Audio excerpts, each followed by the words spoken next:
As NBA players continue to build up their legacy over time, all the best ones are guaranteed to make the Hall of Fame. How's it going, guys? My name's Wilson. Superstars like LeBron James, Kevin Durant, and Steph Curry are first ballot locks without question, but a couple players who are multiple-time All-Stars that never reached superstar level might not make it, leaving plenty of debates and discussions. Let's take a look at 12 current NBA players who are borderline Hall of Famers. Starting with LaMarcus Aldridge of the San Antonio Spurs, who was the second overall pick in the 2006 draft, easily the best player in that class, the quietest 7-time All-Star maybe ever. In the middle of his 14th season, LA has career averages of 19.6 points, over 8 rebounds, one of the most overlooked guys according to Basketball Reference. LA has a 51.3% chance at the Hall, having 7 seasons of putting up over 20 points, as good on the block as any big over the last 10 years, made 5 All-NBA teams. Now he's starting to hit 3-pointers at the latter stages of his career, attempting almost 3 of them a game. If Mitt Richmond was a 6-time All-Star, playing a total of 23 playoff games and able to get in, no doubt Aldridge would be in as well. Blake Griffin, now at the latter stages of his career, not looking very promising, turning 31 in March, the 6'9" power forward has career numbers of 21.7 points, 8.8 rebounds, almost 4.5 assists, with a probability of almost a 55% chance. 8 seasons of averaging over 20 plus,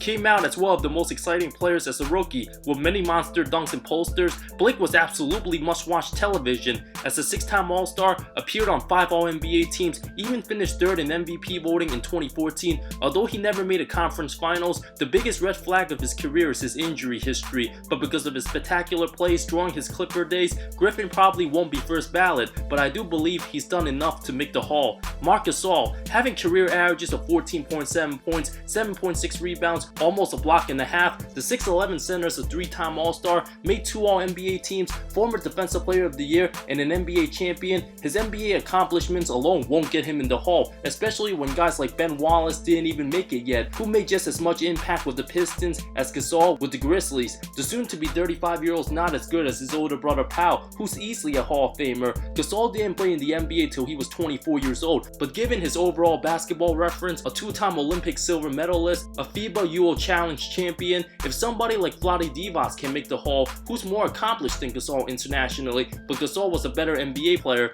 winning an NBA title and a World Cup in a span of 3.5 months, I don't think Gasol will end up in the Hall a few years after retirement, but will eventually make it maybe 10 years after he retires. I also won't be surprised if he doesn't end up making it at all. Rajon Rondo, now a shell of himself, the soon-to-be 34-year-old has career averages of over 10 points, almost 5 rebounds, over 8 assists, 1.7 steals, and over 850 career games in his 14th season. The 6'1" point guard has a 41% chance of making it. If he does end up winning a title with the Lakers, being the only player to win a title with 2 of the most historic franchises, it's hard to leave him out. Being a 4-time All-Star, appearing in 1 All-NBA team, 4 defensive teams, leading the league in assists 3 times, his career doesn't get talked about without controversy. After he left Boston, he was destined for greatness, but after having short tenures with Dallas, Sacramento, Chicago, and New Orleans, having attitude problems, he was supposed to be in the prime of his career. After leaving the C's, his reputation has taken a hit. Most Laker fans can't stand him today. And other great point guards like Tim Hardaway and Kevin Johnson were better players than Rondo and had a greater prime. Although they didn't win a title, if they can't make the Hall of Fame, I don't believe Rondo will get in. Being the 4th best player on the 2008 team, having 3 All-Stars, he wasn't as good yet, and if he never wins another title, Rondo's a no for me.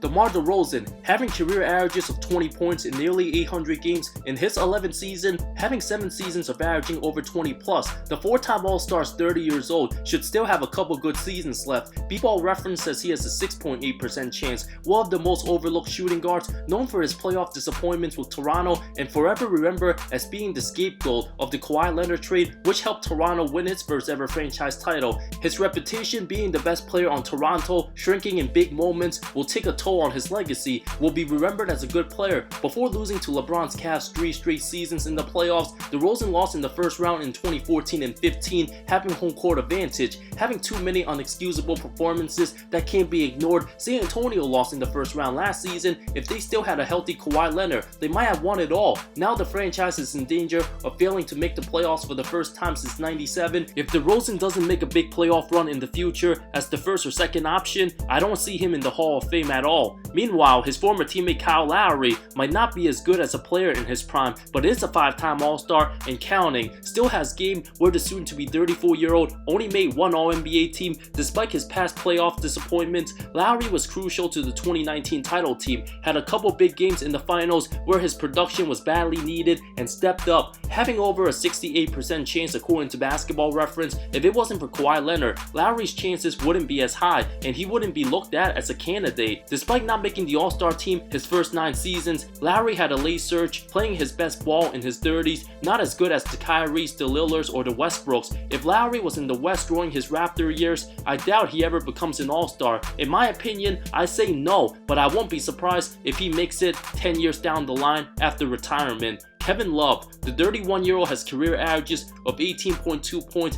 11.2 rebounds in almost 700 career games, has over a 70% chance, will always be remembered for his stellar defense on Steph Curry. In Game 7, won the title as the third option. The 5-time All-Star was a monster with Minnesota, averaged 26 and 13 in his prime, but wasn't a game changer on bad teams. The only time Love was really relevant was with LeBron. After Bron's departure, Love's frustration just proves he's not a true game changer, given his fat contract, never making the playoffs without James. Even with his injuries in the 2015 playoffs, James still easily destroyed the East and made the finals without him. But outside the NBA, Love was an incredible college player at UCLA and considered one of the best rebounding power forwards ever. Having some great individual records with the Wolves, I do believe he will make the Hall of Fame. Lou Williams, whose career didn't really take off until his time with the Clippers, playing better in his 30s than 20s, the 3-time Sixth Man of the Year, was never an All-Star, having career averages of 14.5 points in almost 1,000 games is not Hall of Fame material. After his time with Houston, the 6'1" guard was contemplating retirement. His chances in B-Ball Reference 0.0. While most guys his age is retired or have heavily declined, Williams is one of the most clutch players, a professional shot maker. Even Kevin Durant says Lou Will is a Hall of Famer. If he wins another 6th man, which would be 4, the most ever, and becomes a game changer, helping the Clippers win the 2020 title as a third option, there will be some considerations. A similar player who came off the bench for most of his career in Vinnie Johnson of the Detroit Pistons, hit many clutch shots in his career, especially in the finals. Even he's not in the Hall of Fame, so I don't see Lou Will getting in, even if he wins a title or 2 with the Clippers. Al Horford, the 6'9" big man, has been very consistent throughout his career, having averages of 14 points, over 8 rebounds in over 800 games. The 5-time All-Star made one All-NBA team, has just a 12% chance of making it, does a little bit of everything, but just like Lowry, Horford might have never been an All-Star if he was in the West, never averaged over 19 a game, but been in many big playoff moments, hitting many clutch shots, made a couple conference finals, but never got over the hump. For NBA standards, he's not Hall of Fame material, but being a 2-time national champion with one of the best teams all time in the Florida Gators, combined with 3 medals, I do believe he's a basketball Hall of Famer given his overall body of work, but might take a while to make it after retirement. I believe he'll eventually make it. Isaiah Thomas, almost turning 31, and after all those injuries, it doesn't seem like IT will ever look like his former self again. Having career numbers of over 18 points, 5 assists, the 2-time All-Star had an amazing 2.5-year stretch with Boston in 2016 and 2017, finished 5th in MVP voting, averaging almost 29 a game, put up 24.7 points in 179 games with the Celtics, but wasn't even close to being an All-Star his other years. After his hip injury, bouncing around, getting vet minimum contracts instead of a max, IT brought a lot of joy in his prime, but he's looking like one of the most forgotten MVP candidates. I don't ever see him getting in. Andre Iguodala, very debatable, being a 1-time All-Star, making 2 defensive teams, the 3-time NBA champ,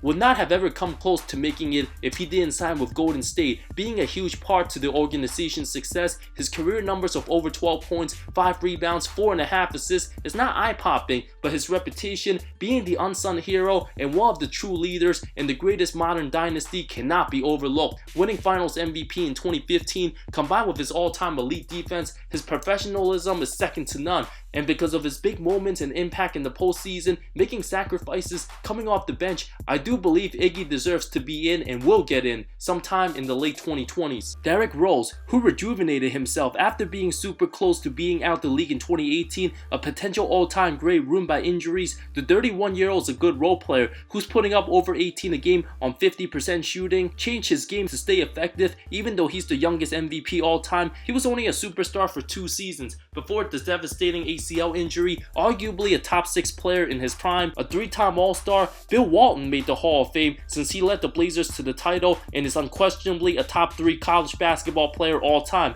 If Rose won a title before his injuries, he would have been in my opinion. But a guy like Kevin Johnson, whose peak wasn't as high as Rose, was essentially a 20-point, 10-assist point guard in the 9-year span, made 5 All-NBA teams, is not in. So Rose, in my opinion, would not be in. Honorable mentions include CJ McCollum, who's still 28 years old. If he never makes an All-Star team or wins a title, I don't ever see him getting in. Still too early to tell. DeMarcus Cousins, who doesn't seem like he'll ever be the same again, a no for me. Mike Conley, underappreciated, but never been an All-Star. I don't see him getting in either. Joe Johnson, a 7-time All-Star, played over 1,200 career games because he's played longer than most players. After he officially retires, I do believe he'll get in sometime in the future. And Draymond Green, yes, since he was also a big part of the Golden State dynasty. Thank you so much for watching this video. I love all of you. See you next time.